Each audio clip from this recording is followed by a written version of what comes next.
her profile by just typing in her name on the internet, which I have done, and it's so long so that we can't go through it at this time. Nonetheless,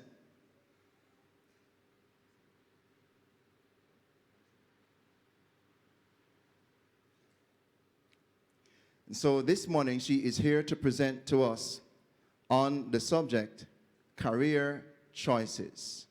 Career choices. She is more than qualified to present to us on this subject. But before Mrs. Sewell comes to address us, we'll be favored with a special from Brother Chadwick Brown, after which the next voice you will hear is that of Sister Audrey Sewell.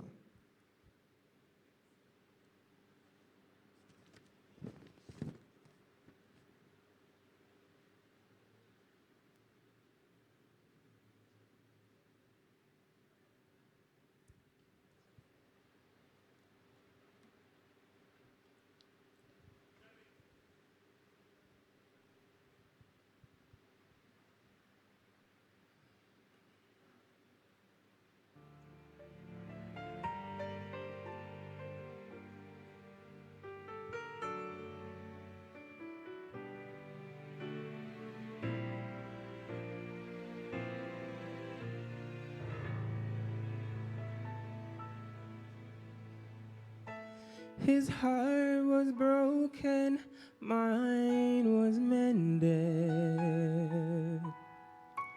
He became sin, and now I'm clean. The cross he carried bore my burdens. The nails that held him set me free. His life for mine, his life for mine. How could it ever be that he would die, God's Son would die, to save a wretch like me? What love divine, he gave his life for mine. His scars of suffering brought me healing. He spilled his blood to fill my soul. His crown of thorns made me royalty. His sorrow gave me joy untold. His life for mine, his life for mine.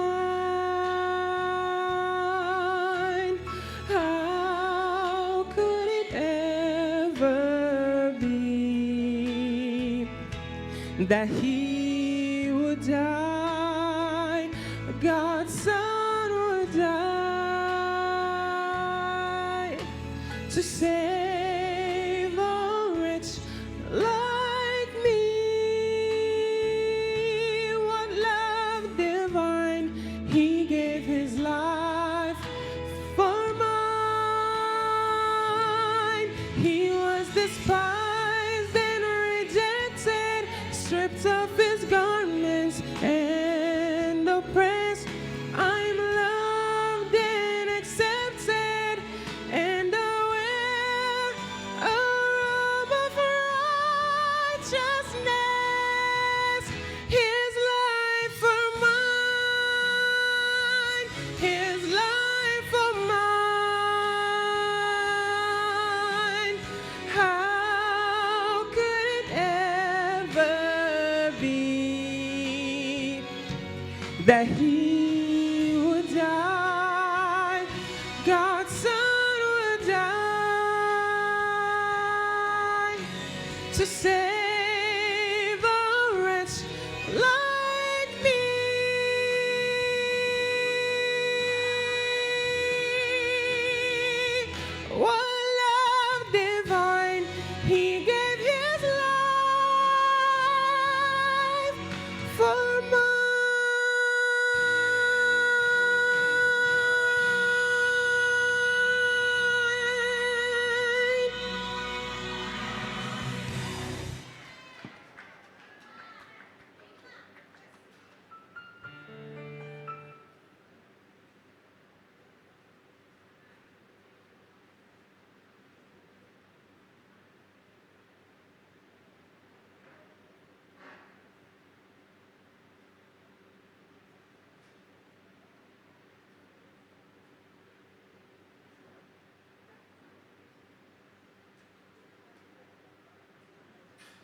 Good morning, everyone. Okay, I'm so happy to be here with you, although we may be small in numbers, but we're two or more gathered together. Then what? Yes, the Lord is here, so we are going to make do, and just hopefully the Lord will bless us, that with whatever information we have, we'll be empowered to share. Of course, you know, that gentleman, Satan, he has a way of showing up at critical times, but we know that we serve a mighty and powerful God. And regardless of what he does, we are going to have a presentation this morning. Amen? Even if it doesn't go exactly how I had planned it, but we're going to have a presentation. Now, I have been asked to share with you some thoughts on career choices. And I was hoping to see many more young people, but so it is. And career choice, it's really not only for young people, because what is happening now is that in the past, in my time, when I was being prepared through school for the world of work, we were taught that, look, you get a job and you stay on the job, because guess what? If you move up and down, they will think that you're unstable. But nowadays, with changes that are taking place in the world of work, with technology and all that is happening, if you stay one place now, they may think that something is wrong with you. And that research has shown that it is okay, it is healthy for during your career to make up to 5 changes as you go along. Are projecting now? All right, not yet. So, I'm going to start. And I just need your prayers and your attention. So let us pray. Oh God, our Heavenly Father, you have called us, Lord, to share your word in this part of the vineyard. And oh God, I consider myself sinful and unworthy. But I ask, oh God, that you'll have sympathy upon me. And Lord Jesus, you'll help me through this presentation. And Lord, you will intervene that all of us will benefit. Into your hands we commit ourselves, we commit the presentation, and we ask for your divine presence. Amen. So, career choices. Life is full of choices. And when we make choices in life, there are consequences. We, at some stage, so we been through primary school, some of us been through high school, and we aspire to tertiary institution, whether it's a teacher's college, whether it's university or whatever. But in my time, from primary school, I wanted to be a teacher or a nurse, because those are the careers that impacted us directly in life. The person I admired most in that time was my teacher, my class teacher. I was called the class pet, because I gave a lot of trouble, you know. And she used to have me beside her. She used to call me Mosquito Picnic, because I was all over the place. So we make choices consciously and unconsciously. You're in high school and first form, yes, you do a general thing. But by the time you reach third form, the reality takes you that very soon you'll have to make choices about your subjects, right? And the choices that you're asked to make about your subject are lifetime choices, because the subjects that you're going to choose to sit in CSEC are those that will lead you towards your career. So whether you like it or not, you are making choices for your future. Most of us are in the position of making a career choice very early in life and when we are young. For some of us, I mean, we used to sit down and we used to dream because we were so poor, and we knew that it was going to school, getting a sound education that will take us out of our poverty. So very soon I sat down, I waited to have a step in the country, in the house. And, and you'd go and you sit on the step and you'll dream about the day when you're going to go to school and you're going to go to college and you're going to be a teacher and what you're going to do and how you're going to come out and how you're going to help your mother and your father and your brothers and your sisters, right? And that is from you're young. And, it is not easy to decide whether or not the career we choose will suit us for a lifetime. So sometimes you make choices early, but you really don't know if that is what you're gonna take you through a lifetime. I chose to be a nurse first, and then I realized that I had a problem. Because, doc, I couldn't deal with the blood. I see blood, and I just gone. My knees get weak. And I said, the next choice will then be teacher, right? And I love the teaching. So sometimes you make choices, but you don't know if that is the one that, those are the ones that will carry you through life. And really, I don't know, are you seeing the pointers on the? Not yet. Choosing a career is more than choosing a job. More than choosing a job. It is about choosing something that will provide you with the lifestyle you seek. Providing you with something that will, it's about choosing something that will provide you with the lifestyle that you seek. Now I'm going to have a little problem with this, but okay. Yes. All right.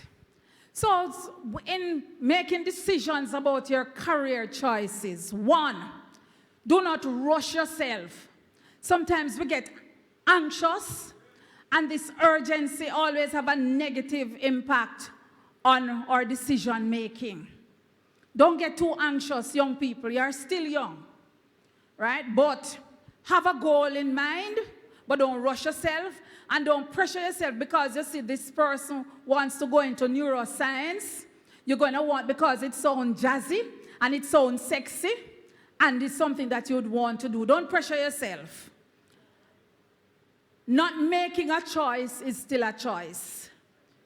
And you simply cannot ignore the decision that has to be made and expect it to go away. I know even up to fourth form, some children, what do you want to do? I don't know, miss. I don't know. Well, if you don't know, how are you going to do your subjects? And in those instances, you have counselors, you have career guidance counselors, and all sorts of resources available to you to help you, to guide you, to make a decision. Look for breadth in your career choice.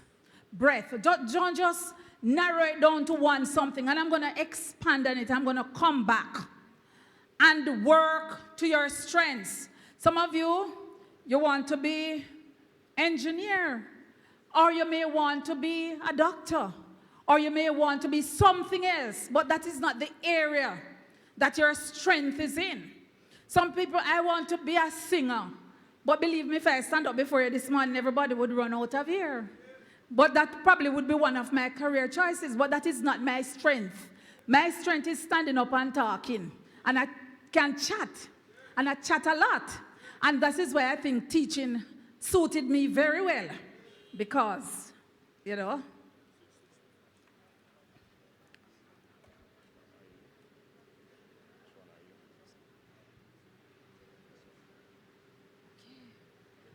well, I'm learning technology as I go along.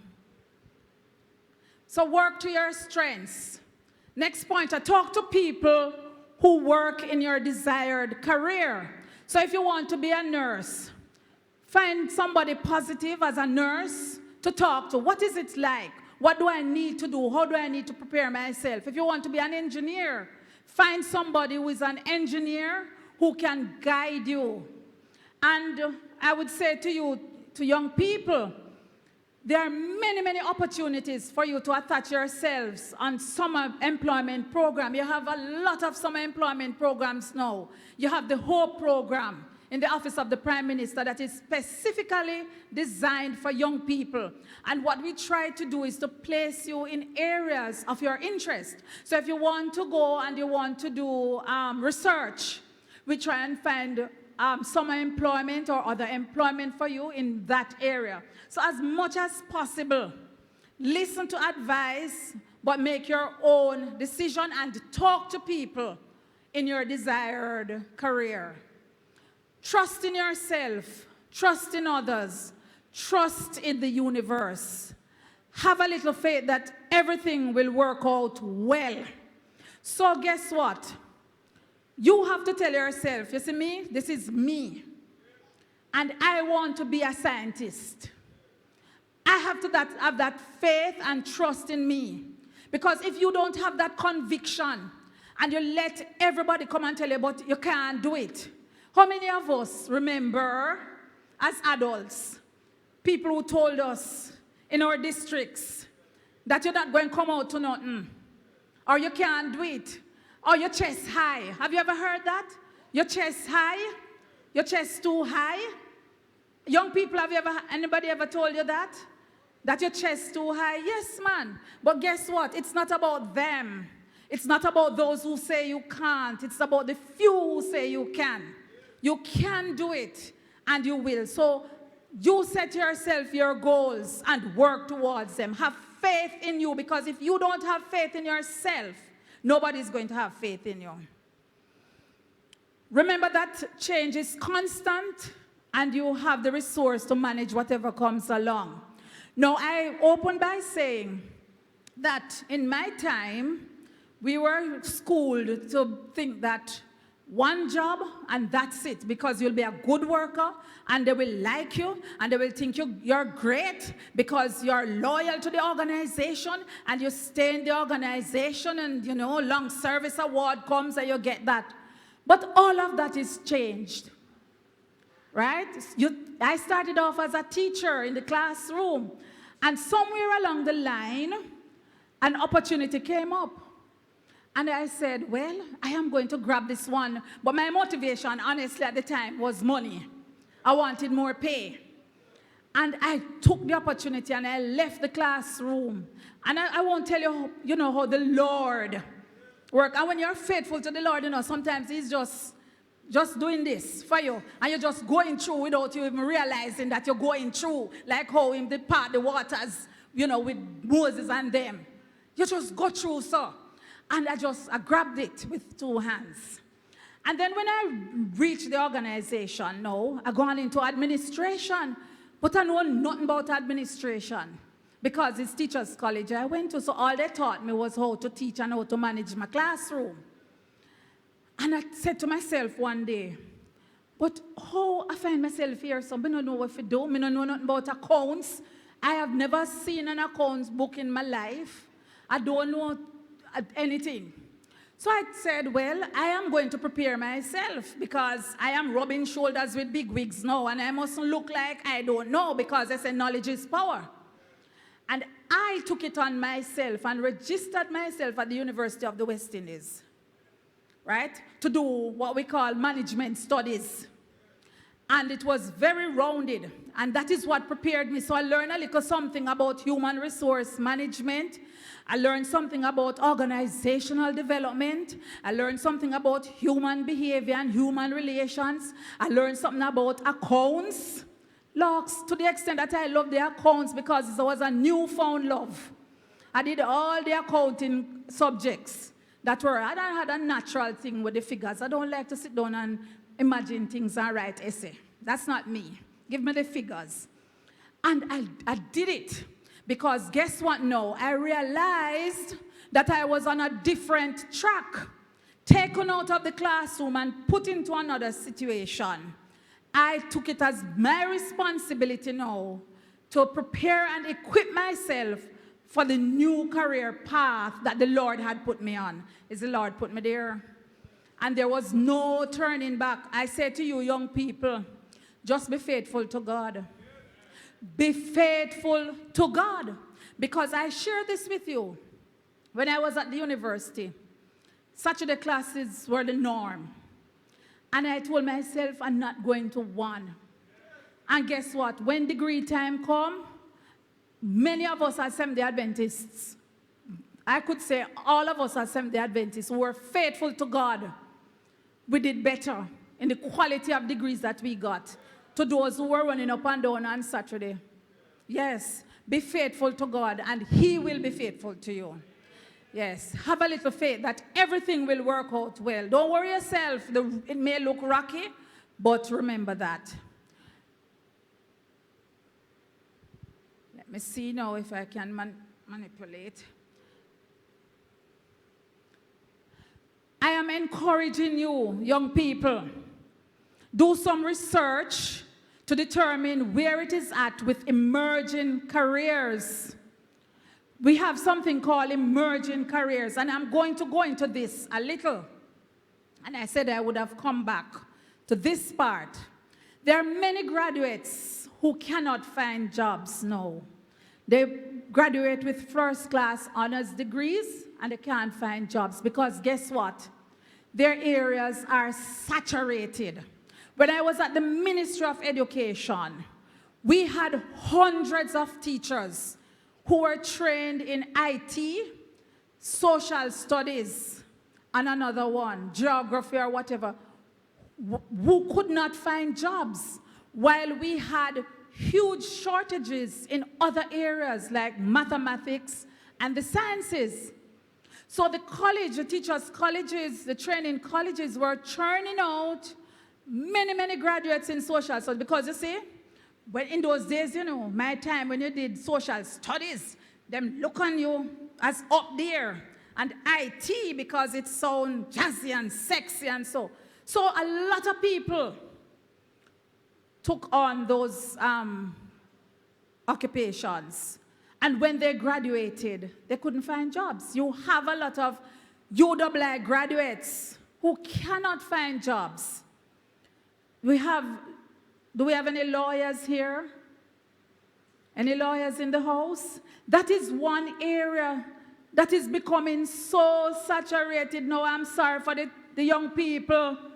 Because again, it's a lucrative looking career. But many of them, they are placed as interns in law firms. They're not making the whole heap of money that they thought they would have made. But they're working for other people and making other people make the money and look good. So I've been encouraging the young people, you're going to do law, do a specialized law. For example, where are the growing trends now in law? So you have maritime, that's a growing sector internationally. So a few people, even those who are established, they're going back to university to do something in maritime law. They're doing something in environmental law. Specialize, look, do your research. Google to find out, okay, you want to do law, so you do the general law degree. But don't just stop there. Look at areas that are growing, new and emerging areas in the economy and internationally. Now, I am emphasizing the point internationally because I have said to young people, your competitors in the classroom are no longer people who sit beside you in the labs. Those people who are doing IT, your competitors, they are in India, they are in Germany. Because guess what? India is training IT specialists for export. Germany, they are big in IT and new and emerging technology. So when you are choosing your career, consider that hundreds of people internationally, and that your career does not have to be in Jamaica. And I'm not telling you to train and go away, you know. But what is happening now, we have what we call the boundaryless world. The sky is the limit. And many young people, they are finding their niche overseas or wherever they think that it's best to fulfill themselves. So look at it, and let me share with you, young people, some new and emerging jobs. In the health and social services sector, you're hearing now about health tourism. where they're planning to establish homes for people who want to come and to retire. And Jamaica is looking at that, health tourism, or to offer specialized health services where people can come here and access our health services. Nowadays, through technology, and you would have heard about the business processing sector, outsourcing sector, where you have you can send report, do MRI here, send a report to your doctor, a doctor overseas, they read it, and they prescribe it. So I go, doc, yes, we have a doctor in the house, a highly acclaimed specialist, hematologist, is it? Senior consultant at the University of the West Indies. And from time to time, she goes away and updates herself. And so with technology now, a doctor can stay overseas and diagnose and prescribe for you. Look at that area. So it doesn't mean that doctor now means that there's this one-to-one interaction, face-to-face with your patients. It's blossoming. Technology is taking over. Education. A lot of the young men want to be engineers, but being a regular engineer, not cutting it anymore. It's one of the areas you are being asked to look at. For example, did you know that there's a career called hazardous material engineer? Everything we hear now, I talk about the environment and climate change. That's an area that is growing and blooming internationally. And I must tell you that environment is one of the areas under my portfolio, and climate change. And we cannot find enough qualified persons locally, experts, persons who have been trained in those areas to advise us as experts. We have had to be going overseas, and in the meantime, trying to woo people. You have renewable energy is another area, so those who want to be electricians. Yes, it's good, and you come and you string up the house and whatever, but you're talking about renewable energy now where everybody wants to go where? Solar.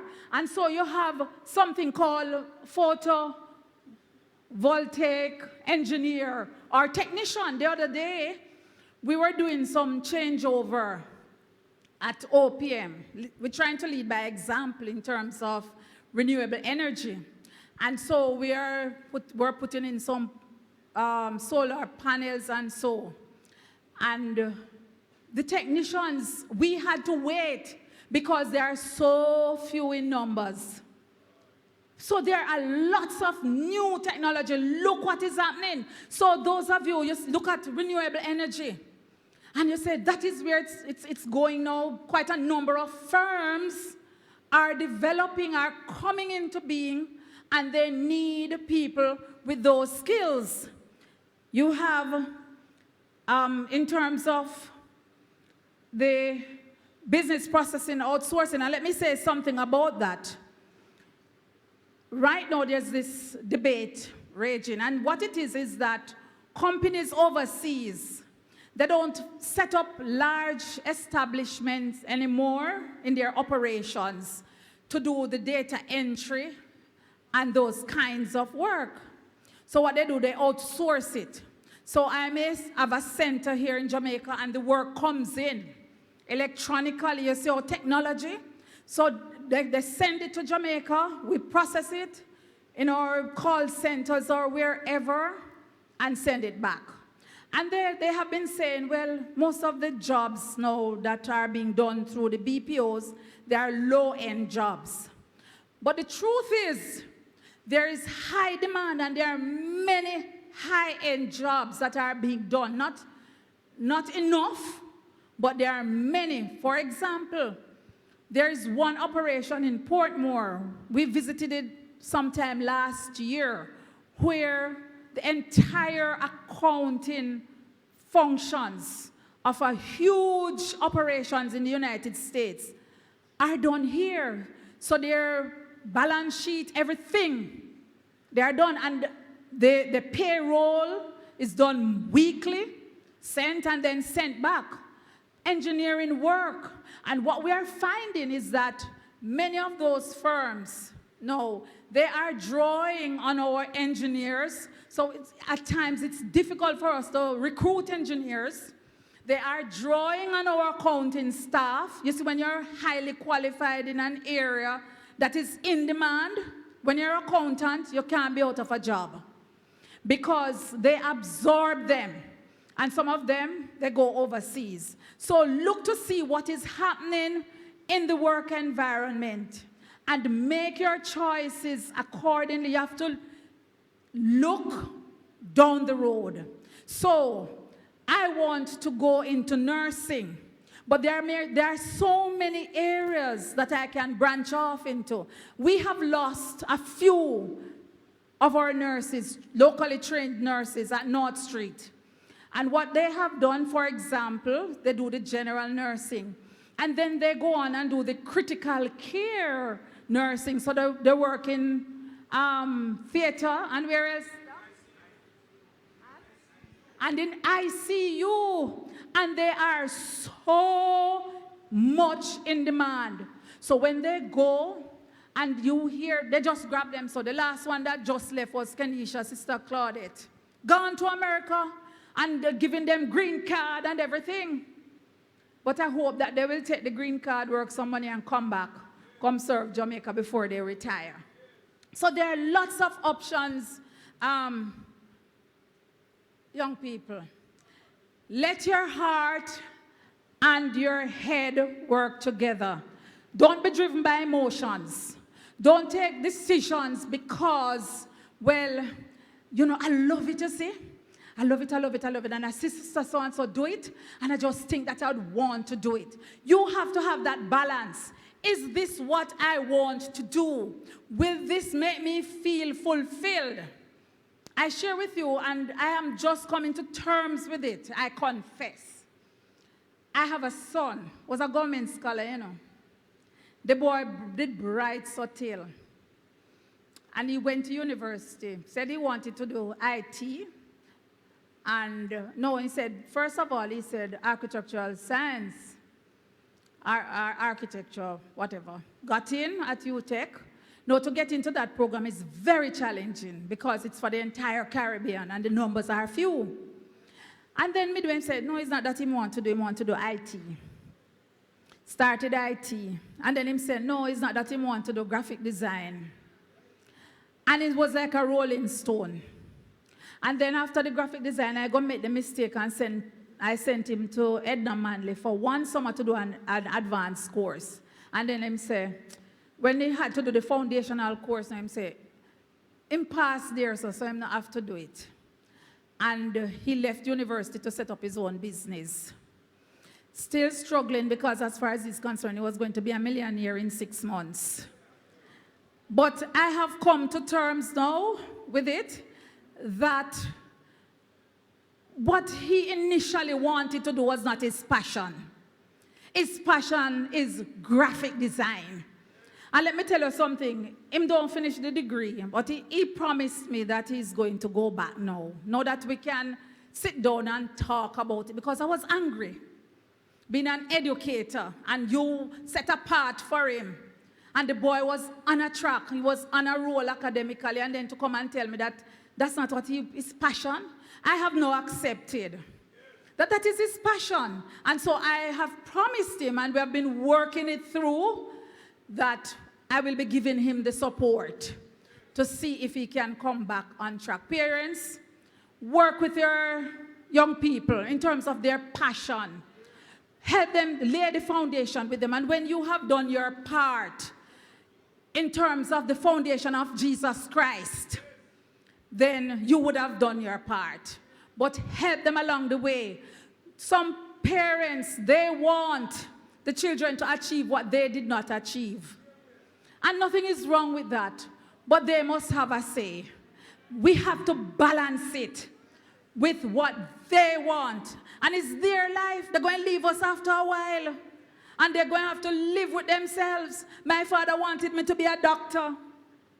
And him carried me to New York after high school and said I must stay up there and register into school. And as him gone back, so I made my stepmother life hell. I want to go back to Jamaica. I don't want to be any doctor. It's teaching I want to be. And see me here today, teacher. Right? So we have to respect them and guide them along the way. Yes. Support them. Spend some time developing a specific visual image of yourself, of your chosen field. So if you want to be a doctor, dress up sometime in the top and walk and put something around your ears and look at yourself and step out and say, be that. And play Dolly House like you're a teacher, right? And you're a nurse. So just visualize yourself, because this is how you're going to capture the imagination and be passionate about what you want. Think carefully about the picture that you have built up and keep reminding yourself that no decision is forever. Remember what I said? Growing trend now is that most graduates switch their careers 3 to 4 times. There are many accountants, trained professional accountants out there who are in different fields. You have scientists who are in different fields.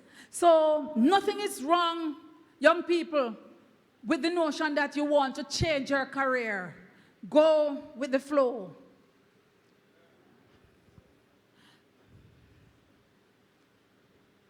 Any decision requires a leap of faith based on what seems unbalanced to be the right choice at the time. You have to live your work choice, so indulging someone else's aspirations instead of your own can be hard work. Make sure you're living your aspiration. It therefore means that you need to feel confident about any decision that you make that might contradict your parents and others. I'm not telling you now to go and quarrel with your parents, because Sister Sewell said, but let us, with true mutual respect, understand that the decision you make and the decision they make, parents, are decisions that they will live with for the rest of their lives. I used to tell myself that, well, you know, I just want them to have a degree. Whatever they want to do is up to them. Granted, I wouldn't want them to pursue certain career. Now, Seventh-day Adventist children I'm speaking to, sometimes we have to depend on the Lord a lot. Because, well, yes, all the time.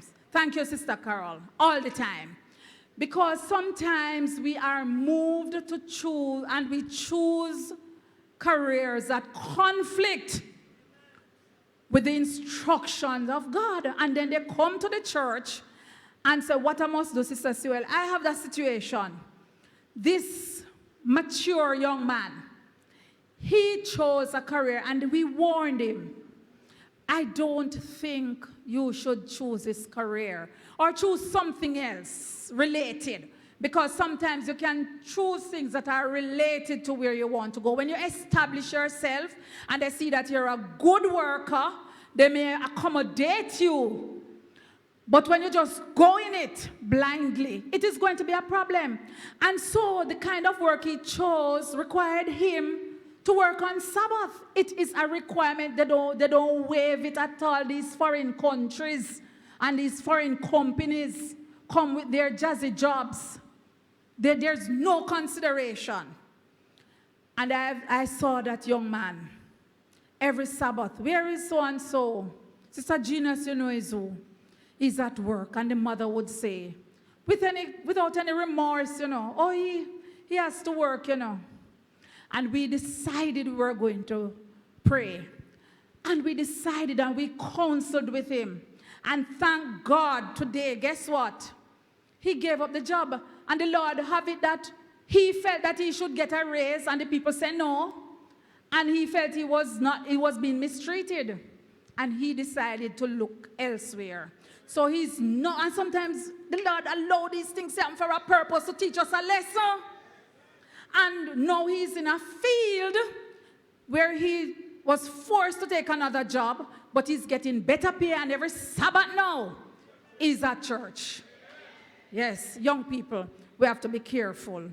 Be careful, young people. Stay on the course. God is not going to let you down. I have been there. My boss all threatened to fire me and pray and fasting and deciding, say, no, me come out of this.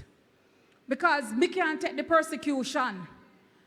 And guess what? She ended up being fired. You understand? Prayer and fasting. Don't give up, young people. Don't give up. You need to feel confident about any decision that you make that may contradict your. And so, that's the end. I say all the best, and we meet again. I have another presentation, I don't know, 10 minutes, if you'll allow me. And my time is still up. How can I get the other one up, please? End of slideshow. I see I have 20 minutes, and I don't need 20 minutes. I would never do that. I'm a very reasonable person. Where's the other presentation? I can't, you see, they just thrust this high-tech something on me, you know. And this is one of the things I tell you, older people, keep up with technology. I can't afford for it to leave me. Final, the one that says, yes, yes, no, yes, just 5 minutes for this one. Yes. All right, so some of us, we are already there, and I'm just going to give you some pointers. Come back. Okay. I won't go through, for those of us who are out there working already, how to build our career. No, it's all right. Don't try to copy what others have done. You already have the answers within you. Be yourself. For those of us who are already working, and that was said by Varun Mehta. Achievement and career advancement is the culmination of gaining self-will power, setting firm resolutions, and making a commitment to conquer your weakness and bad habits. So,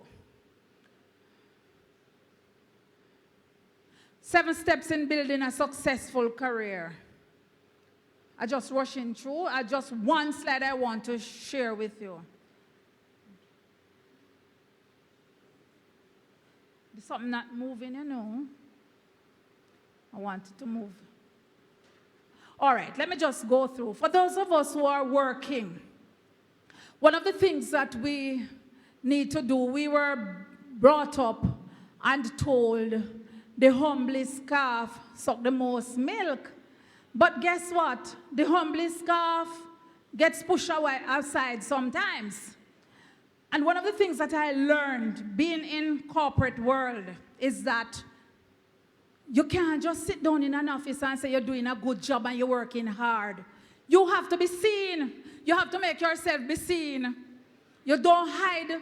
This is where the Bible now is applicable. You light under the bushel. I remember once somebody told me, and I never understood it until I got to the point where I understood it.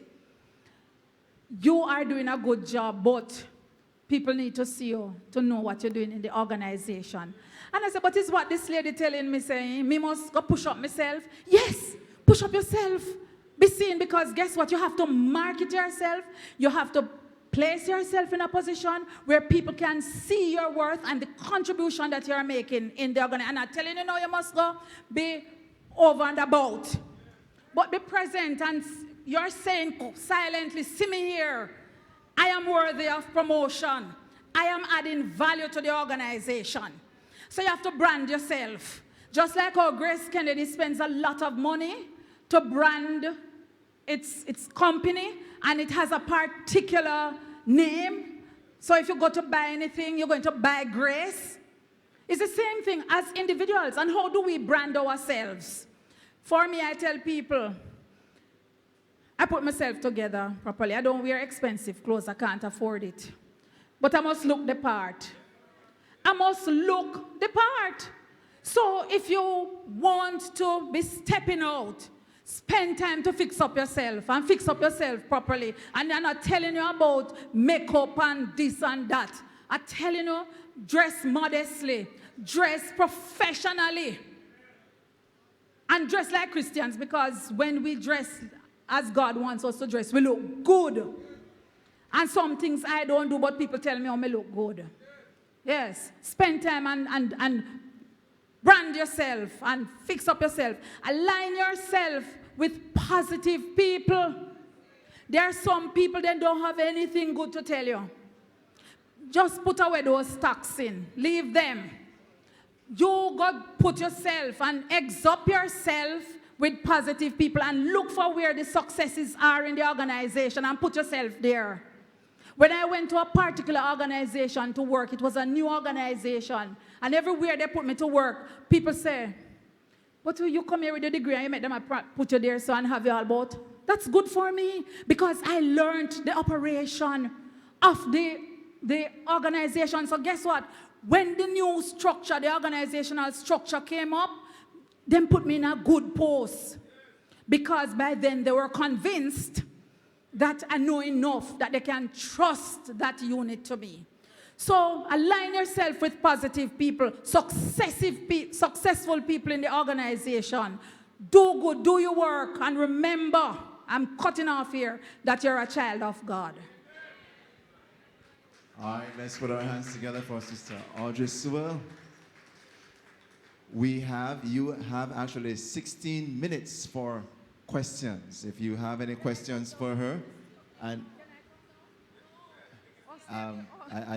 what they want, she needs to stay. I will walk around for you, so it's all right.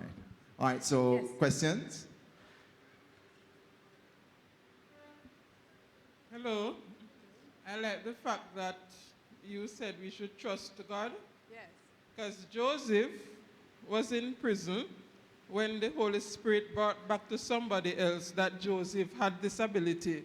And because of that, he was promoted.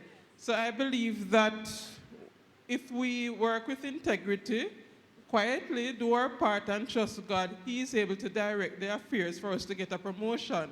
The question I'd want to ask, though, with your encouragement about studying emerging professions, seeing that the time for a degree, a first degree, is like 4 years, in this medical field it might be 5 to 8 years, when those professions have emerged now, if other persons have the same idea, isn't it that isn't there a possibility that by the time you have graduated, that area is now saturated, and with the brain drain, and then other countries training persons for export, and then with your population and not much new job creation, vacancies, in terms of persons letting off other workers because of technology and so on, isn't it that we might have an issue in time when you are ready? Yes, the environment now, with what is happening with the movements in technology, you're correct, are rapid. And we're in a very dynamic world now. New technology emerging, and that's why we call it emerging, not emerged, emerging. It's a moving target. And this is why I encourage them to do research, for example, to see what is happening and where the world is going. Climate change. It just came upon us. And then we realized that we don't have enough experts. So a lot of people here getting up and talking about climate change. They really don't have the scientific foundation. And so doing the related areas, for example, somebody who would have done environmental science at the University of the West Indies here, because that may be one of the areas that you can branch out into. So in the foundational programs, there are many emerging occupations. So you're an environmentalist, there are very many areas. I spoke about the hazardous material engineer. It is coming from somebody who probably would have done environmental science. And in all occupations, you have such related areas. So by the time you would have established yourself as an environmentalist, and then you go and you see something coming up now, because a lot of the people who are consultants now in, say, environment, in some of the emerging environmental occupations, what they do, they go away and they go to seminars and workshops. It's not that they have a PhD or a master's in the new area, and they come and they tell us. So we have to be monitoring constantly what is happening in the world of work. All right, I would just like to ask that the questions that we ask, if we can just keep them specific. Do not do too much introduction to your questions, please, so that we can maximize on the time. That's the point I wanted to raise that you just mentioned, Sister Audrey. A degree takes between 3 to 4 years, but sometimes it's not that you need a degree in the area, especially when you have a base degree already. You need additional seminars, you need additional continuing education, postgraduate studies, a diploma, certification, and so that is short. And while you do it, you must always have your ears and eyes open to changes, and so you switch, and you make different, it's like you're having add-on as you go along, and so on top of what you have, you add to that, and so you become a specialist, you become somebody who can be a consultant or whatever without having to go through the long run of having another degree, which is going to take long, because sometimes you don't need that. You don't need that. And may I add to, thank you, Sister Nathan, that experience is valued highly now. Experience in a particular area. So, for example, I'm sticking to environmental sciences. You may not have, as Sister Nathan said, a second degree as an environmental engineer. But with the experience that you would have garnered over the years, starting even as an intern for job placement or wherever, and this is why I said align yourself to areas that you have interest. So in addition to the academic qualification, you need to try on your own to get the requisite experience. It's very, very important. Yes. It's Paulette here, Yeah. Miss Soil. Yes, Paul. I can see that they came into the area with some four-wheel things that were using bicycle pedal. They even went out into Spanish Town using it. And afterward, I just said one thing about it. The wheels were going to give me problems because of the air in the wheels. I wouldn't want to be pedaling with I wanted tubeless tires. I went to the Gleaner with it. They did not answer. In 2010 June, I wrote a poem of less than 60 words, and the title of it was Tricycle. And to this day, ma'am, anytime I'm going out to Spanish Town, I either have to pay them the $100, give them 50 and beg them wait, or walk it. I did come to your ministry, and after that, I also spoke with one of the journalists who eventually ended up What at is the Gleaner. question, please? Well, what I'm saying, ma'am, is The that... question. Well, I asked a man this morning about the bike that with the one battery. And you know what he said to me? You have to go foreign to get it. So, yeah, I'm asking you, what are we doing in that respect? All right, can we talk don't after get a this, tubeless, Paulette? Can we? and All right, let us discuss the after, little Paulette. bikes, Yes. they said they don't have it Yes, here. let us discuss after. Okay, thank you. Questions?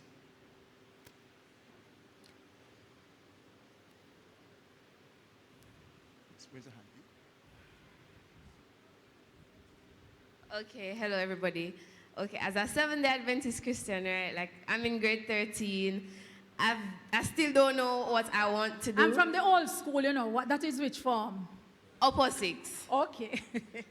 I didn't know, and I still don't know what to do. You really want to choose the best thing. I do sciences, so I was thinking about engineering, but at the same time, when I'm trying to choose what I want to do, I want to think about how I can use it as a Seventh-day Adventist, how I can use it to advance God's coming, to help people. I don't know. I'm really trying One of the to things, suit it to my business. yes, your struggle. And as I said, it's good if you can talk with persons who are in your chosen field. But one of the things that is happening with our young people, which I'm very happy to see, is that some of them have opted, even just coming out of university, and if you look on the career pages, they don't necessarily leave university now to take up 5 to 4 jobs like me. Yeah, a lot of them, and you may want to consider that, come out and they form companies. They meet in university and they form companies. You hear now about green economy, right? They're greening the economy, going renewable. So if you say do in engineering, you may want to consider establishing something with a group of you. You don't really have to be considering the straight 9 to 4, and that is one of the revolutions that is taking place now in the economy, where the young people are the ones making decisions that, look, I don't want to work with anybody. My son had told me so from when he just left high school, he don't want to work with anybody. Whatever he did, he said he wanted to work for himself. So you may want to have a sit down with somebody now, and your career counselor, I don't know which high school you're at, I can talk with you and provide some kind of guidance. But don't think about the 9 to 5. Come out of the box, young people. That's how we have been socialized. Come out of the box. Not all of you did cut out for that. Yes, sis. Yes, from time to time, things will go wrong. You do all the necessary due diligence, and you finally land this job. If you fall out with them, how do you pick up your career somewhere else, considering you need recommendation from where you are? All right, so one of the things, the first thing I usually tell people, because when we're interviewing people, I look at their work history. And I used to say to them, it is easier to find a job while you're employed, no matter how bad the place is, than if there's a gap in your resume. So if you find out that this is not the place for you, you do everything that you need to do. Like at the time when I felt I was being persecuted for righteousness' sake, because the lady, my supervisor, was a Catholic. I was a new Seventh-day Adventist. Poor me never even understood, and she would stand up in the middle of the office and say, "Me no lie, not name Adventist." Never understood it. And I told myself, this is not the place for me. So while I bore it, I applied for a job elsewhere. Because once you leave and there's a gap, you're going to put yourself in a position, unless it becomes unbearable to the point where when you go for the interview, you're going to have to explain this 6-month gap. And then you're going to say you and your supervisor had a problem and you had an issue and whatever. And people's bulbs are going to go up. So I say to you, if you're in a situation, try and get out. But don't walk off unless you know you're going into something else. Just, Mrs. Swell, Yes. there are some young people who complain that if they don't select the course of study their parents want, they will not give them financial support. What suggestion do you have for these young people? Well, we have counselors at the schools. They could talk to their guidance counselors, because sometimes counseling you have to do two-way. Ask them to engage the parents. They talk to somebody at church, the pastor, whomever, and ask them to engage the parents and pray about it. My father, as I said, wanted me to become a doctor. I had no interest in becoming a doctor, because one of the things, let me tell you, confess something, done in my country, one of my cousins, he went and did medicine. And he came back and they said, he studied the medicine till him head lick. So anybody do medicine, I go mad. So I never want mad. So I said, me not taking that on if you go mad like Bali. So me no, sir, me not going to do no medicine. And my father and I, we had a struggle. And one of the things that I did, Sister Claudette, I took a break. And I went and I worked for 2 years.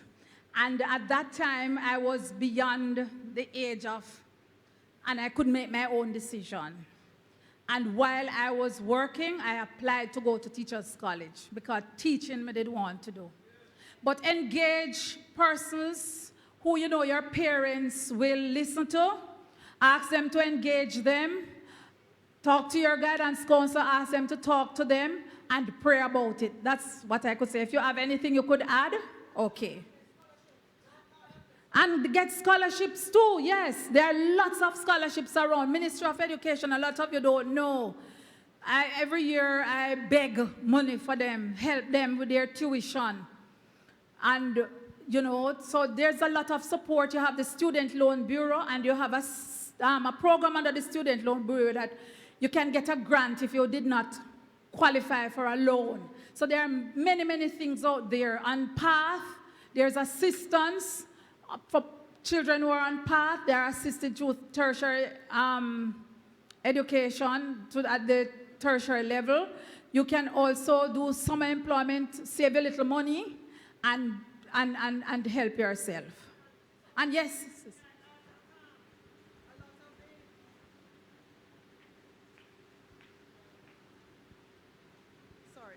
may I also add that a lot of the universities have helps on campus. You can go through the financial aid section and you can get assistance to the financial aid. You can work on campuses. Almost every campus have work now, whether it be foreign, University of Technology, University of the West Indies. You don't have to just straight study. Work and study until you're able to assist yourself. There are special grants on campus. And so when your parents kind of forsake you and you have things hard, you can get support right on the campuses. All right, let us put our hands together for Sister Audrey Sewell. And I would like to just say on behalf of the administration and the East Jamaica Conference and our delegates here at Campgressore 2019, I want to say thank you, Sister Sewell, for presenting so well on the topic of career choices. Like I said, she is someone that is down to earth. You can catch her almost anywhere. And you may have further questions, and I'm sure she'll be willing to share with you. 4 high points that I picked out of the presentation that I think we should take note of. We must make proper use of opportunities. Make proper use of opportunities. We must be rounded. Don't put all your eggs in one basket.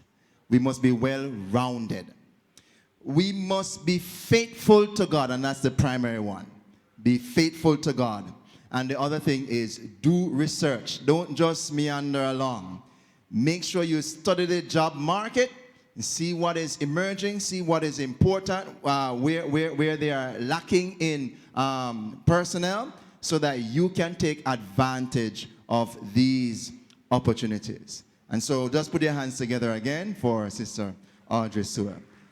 And this time we are going to close this segment, but I just would like to invite us just to stand together. We are going to be taking a break. We are going to be getting a 2-minute break, but we ask that you stand together as we do a little stretch, and we have a word of prayer just to close this section. Shall we all stand together? And they always say that you should do a little movement. You've been sitting for a while, so let us just reach for the sky. Take a deep breath in. Tip on your toe.